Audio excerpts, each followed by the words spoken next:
Students, now we are going to learn about quadratic functions. A function of the form p of x is equal to ax square plus bx plus c, where a and b are constants and a not equal to 0 is called a quadratic function. That means the degree 2. In quadratic functions, the degree will be 2. If it is quadratic equation, here equal to 0 will come.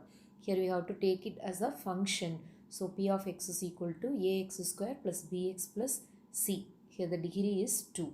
So the function which is of the form ax square plus bx plus c is called quadratic function. If we draw a quadratic function in graph, we get a U-shaped curve called parabola.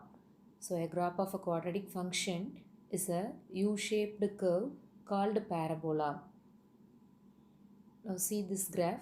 If we draw a quadratic function or quadratic equation in graph, we get like this U-shaped parabola you get. Now let us see about discriminant.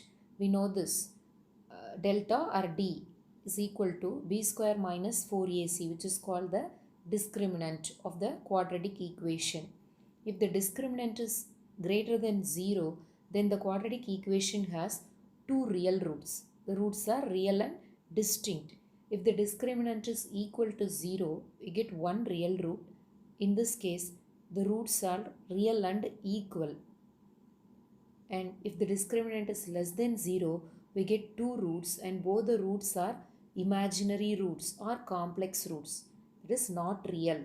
The roots are not real. So already we know this.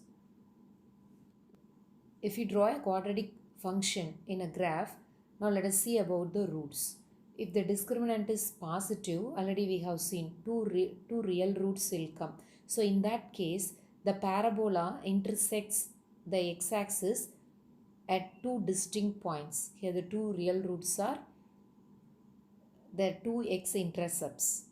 And if the discriminant is equal to 0, we get one real root, isn't it? So in that case, the parabola touches the x-axis at exactly once.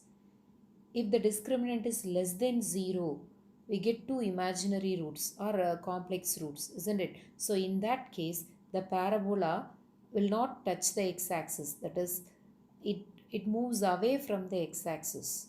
There is no x-intercepts. So if the discriminant is positive, we get two x-intercepts.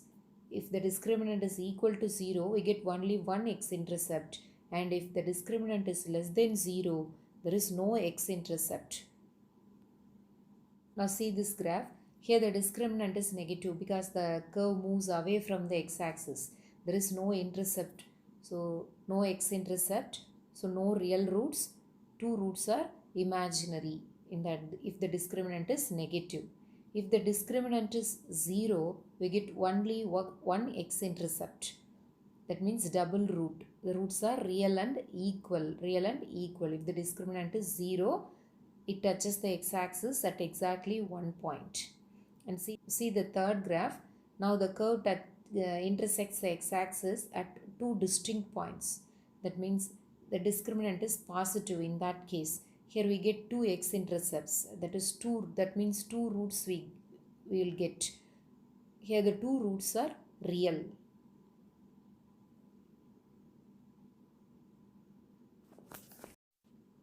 Now let us see the conclusion. If delta are negative, then the curve moves away from the x-axis. If delta equal to 0, the curve touches the x-axis at only one point. And if delta is positive, the curve intersects the x-axis at two distinct points.